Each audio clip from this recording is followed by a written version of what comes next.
Então, chegamos no nosso terceiro bloco e, como eu disse, vamos falar sobre os direitos básicos. No artigo 6º, um rol e exatamente aí, como eu te disse no bloco anterior, um rol exemplificativo, um rol números apertos e não números clausos. Não estamos falando de um rol taxativo, e assim repito, um rol exemplificativo. Esse é um tópico bastante importante para o estudo de todos vocês, justamente porque aqui trabalhamos com um assunto que cai muito. Afinal de contas, alguns direitos básicos são muito perguntados pela Fundação Getúlio Vargas, ok? Beleza? Vamos bora para lá? Então é o seguinte, direitos básicos.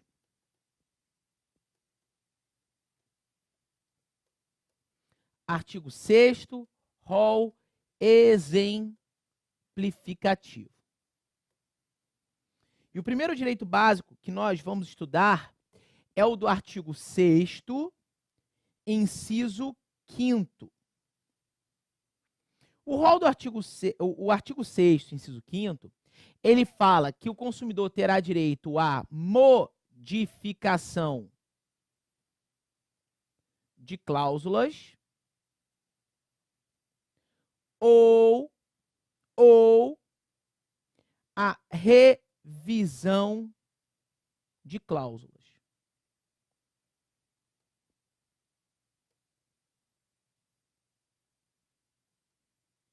Ok?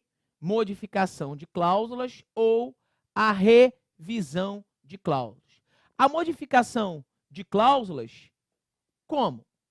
Por quê? Diante de uma prestação desproporcional. Diante de uma prestação desproporcional. Então, uma modificação de cláusulas diante de uma prestação desproporcional. E a revisão de cláusulas. Quando é que eu vou aplicar a revisão de cláusulas? Diante de um fato superveniente que acarrete onerosidade excessiva. Então, veja, dois pedidos que podem ser feitos diante de um único inciso aí. Você pode requerer a modificação de cláusulas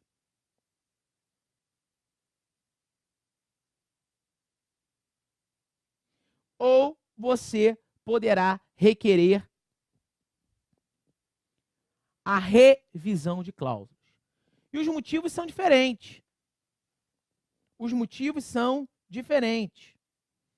De uma situação ou da outra situação. Tá? De uma situação ou de outra situação.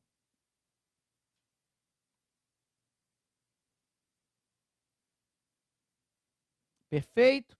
Então, esse é um ponto aí para vocês ficarem atentos.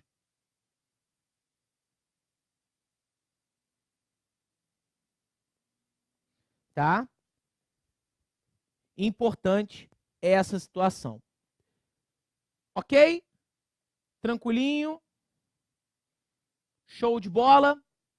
Então, atentem-se. Atentem-se. É algo de extrema relevância para vocês. Bom, vamos lá. Quando é que eu vou requerer a modificação de cláusulas? Quando eu irei requerer a modificação de cláusulas? Eu irei requerer a modificação de cláusulas diante de uma situação de prestação desproporcional. E prestação desproporcional é sinônimo de lesão.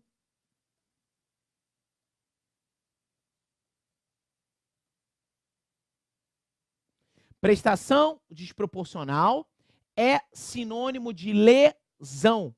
E lesão é uma causa congênere. Lesão é uma causa concomitante. Isso significa dizer o quê? Que o contrato já nasceu, já surgiu desequilibrado.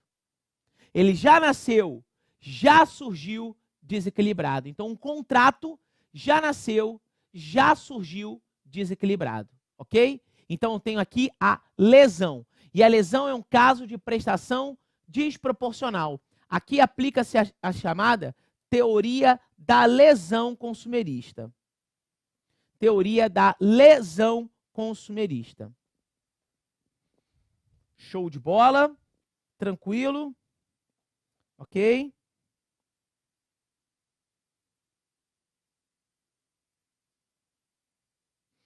Show.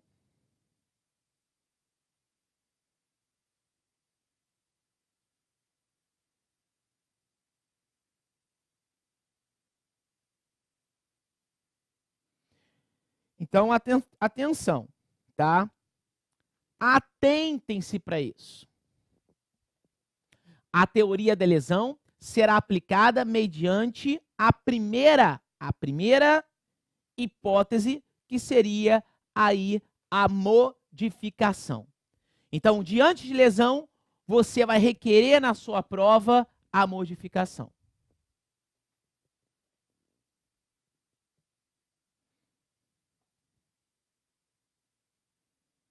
Tudo bem? Beleza? Então, diante de lesão, você requer a modificação.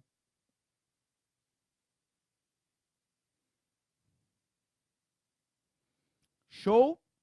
Então, é importante esse tópico. Show? Tranquilo?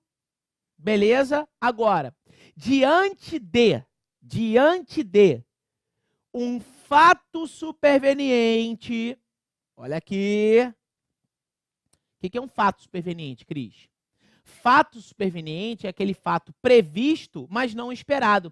Não é um fato extraordinário, não é um fato imprevisível. O fato superveniente ele é um fato previsto, mas não esperado. Ok? E esse fato superveniente ele acarreta uma onerosidade excessiva. E não pode ser confundido onerosidade excessiva com lesão. Você não pode confundir.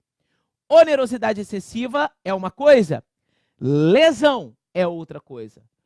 Onerosidade excessiva, repito, é uma coisa, lesão é outra coisa. Ok? Lesão será outra coisa. Onerosidade excessiva, uma coisa, lesão, outra coisa. Por quê? A lesão ela é uma causa concomitante. A lesão ela é uma causa congênere, uma causa concomitante, uma causa congênere.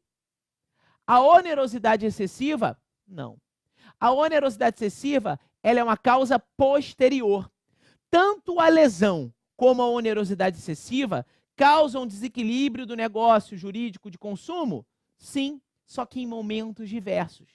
A lesão faz com que o contrato já se torne desequilibrado e a onerosidade excessiva faz com que o contrato, ok? A lesão faz com que o contrato já nasça desequilibrado e a onerosidade excessiva faz com que o contrato se torne desequilibrado. Repito, a lesão faz com que o contrato se torne desequilibrado, já nasça desequilibrado, perdão. A lesão faz com que o contrato já nasça desequilibrado e a onerosidade excessiva faz com que o contrato se torne desequilibrado. É diferente.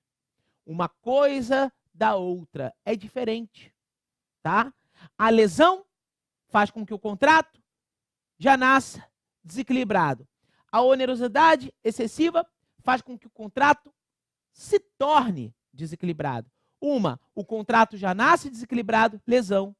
Outra, onerosidade excessiva faz com que o contrato se torne desequilibrado. A segunda parte do artigo 6º, inciso 5º, trabalha com a teoria da base objetiva do negócio jurídico. Teoria da base objetiva do negócio jurídico, uma teoria alemã. E a gente vai fazer agora um estudo da comparação da teoria da imprevisão, com a teoria da base objetiva, do negócio jurídico. Teoria da imprevisão com a teoria da base objetiva do negócio jurídico. Temão, gente, temão para vocês. Um tema que você precisa estar extremamente atento, tá? Extremamente atento para você aqui ficar atento e ligado, que justamente a gente vai fazer uma comparação de um assunto, ok? De um assunto para o estudo de vocês, que é muito importante, a comparação do Código Civil com o Código de Defesa do Consumidor, tá? O Código Civil com o Código de Defesa do Consumidor. Belezinha? Show? Então, esse aqui, tá? É um tema legal. É um tema importante. É um tema que vai, tá? Provavelmente diante da sua prova. Show? Podemos? Vambora, gente? Vambora? Porque agora vai ser muito importante você estar acompanhando aqui comigo esse assunto. Vamos lá. Então, teoria da imprevisão de um lado,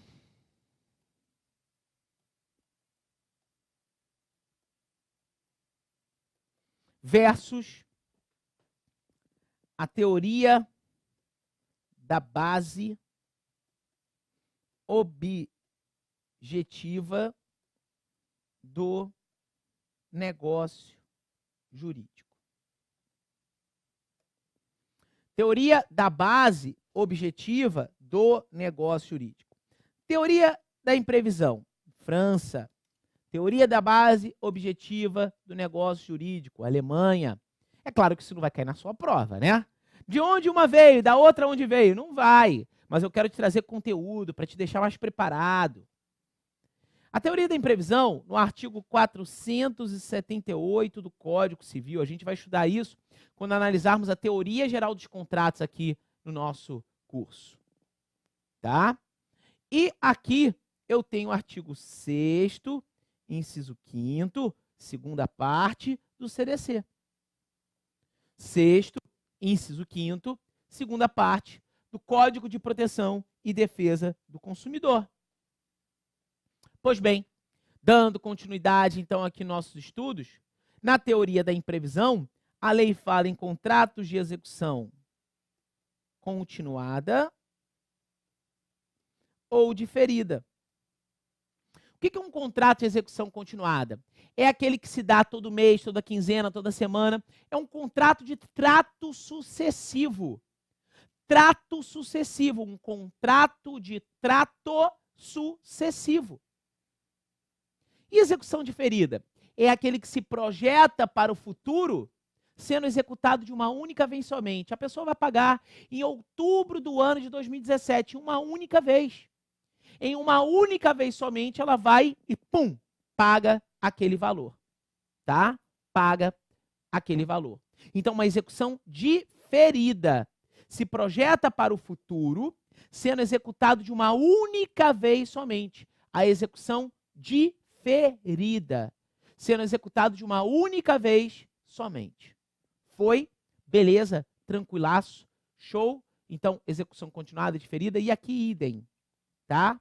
No Código de Defesa do Consumidor, ou seja, tanto na teoria da imprevisão como no Código de Defesa do Consumidor, eu não aplico as teorias frente, tá? Aos contratos de execução instantânea. Aos contratos de execução instantânea. Eu não aplico frente aos contratos de execução instantânea, tá? Somente nos contratos de execução diferida.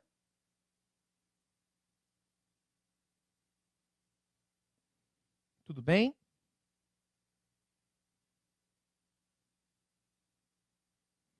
Tá? E aí, a gente vai seguir.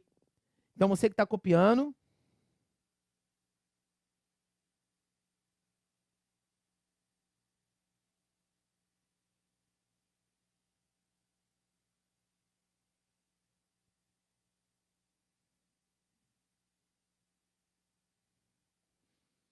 tá? Vamos passar para a próxima situação. Então, tá aí, teoria da imprevisão de um lado. Aqui se fala em fato extraordinário e imprevisível. Fato extraordinário e imprevisível. Fato extraordinário e fato imprevisível. Agora, a teoria da base objetiva do negócio jurídico fala em fato superveniente. Ela menciona um fato superveniente. É diferente, como eu te disse. O fato superveniente é um fato previsto, trata-se de um fato previsto, mas não esperado. Um fato previsto, todavia não esperado. Ok? Todavia não esperado. Atenção, gente. Um fato previsto, todavia não esperado. Agora, um fato extraordinário e imprevisível, como o próprio nome já diz, trata-se de um fato totalmente extraordinário, totalmente aí imprevisível, não podendo se confundir com um fato superveniente, pois fato superveniente é aquele fato previsto, todavia não esperado. É aquele fato previsto, todavia não esperado. Tá? Esse é um ponto aí importante, um ponto extremamente relevante para o estudo de todos vocês. Tudo bem? Beleza? Tranquilo? Podemos continuar? Podemos continuar trabalhando nesse ponto? Vamos embora? Então, vamos embora. Aqui se fala em onerosidade excessiva e extrema vantagem para a outra parte. Já no Código de Defesa do Consumidor só se fala em onerosidade excessiva. Percebam, gente, é altamente criticável pela doutrina civilista, inclusive eu no meu livro, no Direito Civil Sistematizado, eu critico no Código Civil essa exigência de extrema vantagem. Afinal de contas, em regra, a desgraça de um acarreta a desgraça do outro. Sim, é verdade. Em regra, a desgraça de um acarreta a desgraça do outro. O fato de um estar em onerosidade excessiva não significa que o outro se encontra em extrema vantagem. O fato de um estar em onerosidade excessiva não significa que o outro se encontra em extrema vantagem. Ok? Não significa que o outro se encontra em extrema vantagem. Mas a lei civil requer isso. Já no Código de Defesa do Consumidor, basta que haja onerosidade excessiva. Não se requer a exigência de uma extrema vantagem. Não se requer a exigência de uma extrema vantagem. Não se requer a exigência de uma extrema vantagem. Tudo bem? Beleza? Basta a onerosidade excessiva. E aqui no Código Civil se fala em resolução. O que é resolução, gente? Término. E no Código de Defesa do Consumidor se fala em revisão. Então, no Código de Defesa do Consumidor se preocupa a lei consumerista em manutenir o negócio, em conservar o negócio, em vez de resolvê-lo, em vez de extingui-lo. A busca é sempre da conservação, em vez da extinção. No Código Civil se fala em resolução. No Código Civil se fala em resolução, que seria o término. Mas aí a gente também aplica aquele ditado: quem pode o mais, pode o menos. Se a pessoa pode requerer a resolução, que seria o término no Código Civil, o que impede dela requerer a revisão? Nada. Em um caso ou em outro, uma sentença reconhecendo a base objetiva do negócio jurídico ou mesmo a teoria da imprevisão, a sentença retroage à data da citação. Então, ela produz efeitos ex tunc, porque irá retroagir à data da citação, produzindo, então, efeitos aí de natureza ex tunc. Então, muita atenção, trata-se aí de um tópico brilhante para cair em prova. Esse primeiro tópico, esse primeiro direito básico que acabamos de estudar agora, a teoria da imprevisão versus a teoria da base objetiva do negócio jurídico, ok? E quando você requer a modificação e quando você requer a revisão, ok? Beleza? Agora a gente vai estudar um outro direito básico. Ainda dentro do artigo 6º, estamos caminhando para um outro direito básico, e esse é de extrema, mas muita relevância para o estudo de todos vocês, que é o do inciso 6º, que fala da prevenção barra reparação dos danos. Prevenção e a reparação dos danos.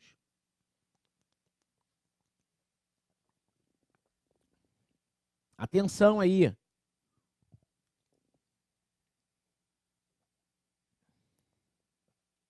Prevenção e a reparação dos danos.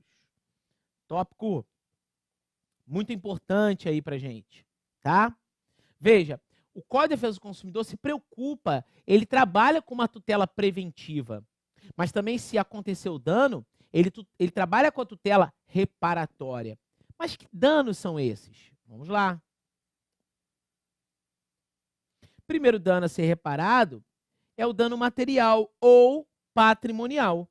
Então, dano material ou dano patrimonial é aí o primeiro dano a ser reparado, ok?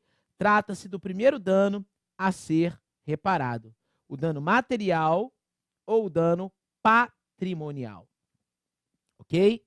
E esse dano, ele divide-se em, número 1, danos emergentes. E número 2 aí, lucros cessantes. Lucros cessantes. Então, número 2, lucros cessantes. Então, danos emergentes. E número 2 aí, lucros cessantes. Danos emergentes. E número 2, lucros cessantes.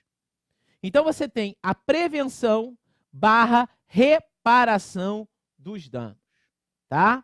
O que são danos emergentes? Um dano emergente é aquela perda no patrimônio já existente. Perda no patrimônio já existente. Então, dano emergente trata-se da perda no patrimônio já existente. E lucros cessantes? Lucros cessantes é aquilo que você deixou de ganhar. Lucros cessantes é aquilo que você deixou de ganhar, ok? Então, danos emergentes, perda no patrimônio já existente. E lucros cessantes é aquilo que você deixou de ganhar, ok? Sempre pensem que se é um dano material, se é um dano patrimonial, ele tem que ser comprovado através de planilha. Então, na sua prova, você não pode ficar inventando um dano material. Não pode. A questão vai ter que te dizer, seja ela subjetiva ou na sua peça prática profissional, quais foram os prejuízos materiais da pessoa. Ok? Para você ir requerer na sua prova. Tudo bem? Beleza? Qual o outro dano? O dano moral. O que é o dano moral, Cris? Em simples frase, você conceitua o que é dano moral. É a violação de um dos direitos da personalidade. Dano moral nada mais é do que a violação de um dos direitos da personalidade. Violação de um dos direitos da personalidade. Show de bola, gente. Violação de um dos direitos da personalidade. Então, isso é dano moral. Isso é dano moral.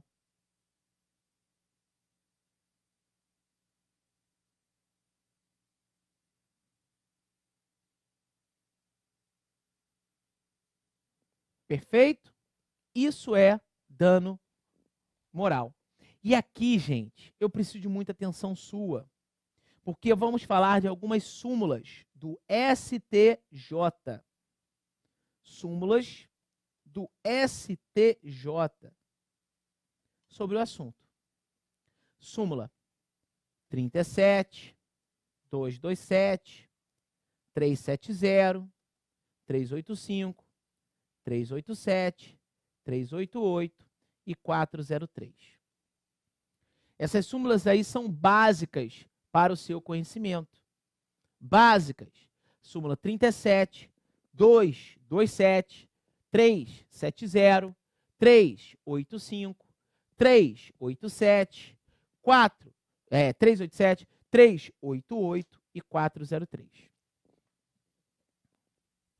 Você que está aí com o seu VAD-MECO Civil Empresarial da editora Juspodium, vamos caminhar então para o setor de súmulas. E aí você com a sua etiquetinha, marca fácil, vou colocar lá súmulas do STJ. Já vai colocar a orelhinha lá, súmulas do STJ. Tá? Súmulas do STJ. Tudo bonitinho para você ficar esquematizado na sua prova. Tá? Esquematizado aí na sua prova. O que a súmula 37 diz? Uma antiga súmula. A possibilidade de acumulação de danos morais com danos materiais. É possível na sua peça inicial, na sua exordial, na sua peça vestibular, que você aí proponha acumulação de danos morais com danos materiais. Súmula 227 do STJ. Súmula 227 do STJ. O que diz a súmula 227 do STJ? É uma súmula de extrema relevância que diz que a pessoa jurídica poderá demandar por dano moral. A pessoa jurídica pode demandar por dano moral. Súmula 370, muito importante para a prova de vocês, que diz que a apresentação antecipada de cheque pré-datado configura dano moral. Mas, Cris, o cheque não é uma ordem de pagamento à vista? Sim. Trata-se o cheque de uma ordem de pagamento à vista. Ok, é uma ordem de pagamento à vista o cheque. Só que, no momento em que se fala de uma apresentação antecipada de um cheque pré-datado, ali as partes convencionaram uma data para depósito, desconto daquele cheque. E no momento que uma parte antecipa esse desconto, ela está violando a boa-fé objetiva, ela está fraturando, quebrando a boa-fé objetiva, quebrando a confiança, quebrando a lealdade. E nesse caso, a apresentação então antecipada de um cheque que foi pré-datado, pós-datado, irá configurar dano moral. Irá configurar dano moral, sim. E esse é um dano chamado de in re ipsa. Você que está estudando pelo direito civil sistematizado, no capítulo da responsabilidade civil, eu tenho ali todos os casos do STJ de dano moral in re ipsa. Todos os casos do STJ de dano moral in re ipsa. Todos os casos do STJ de dano moral in re ipsa. Todos. Tá? Por exemplo, atraso na entrega do diploma, atraso de voo, apresentação de cheque pré-datado, são exemplos aí, negativação indevida, são exemplos de dano moral in re ipsa. O que é um dano moral in re ipsa? É um dano presumido.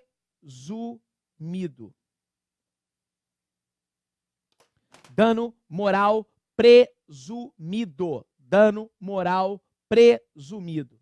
Dano moral in re ipsa. Ok?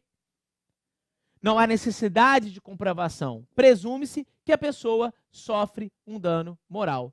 Presume-se que a pessoa sofre um dano moral. Então não há necessidade de comprovação nesse caso. Tudo bem? Mais uma súmula aí de extrema relevância.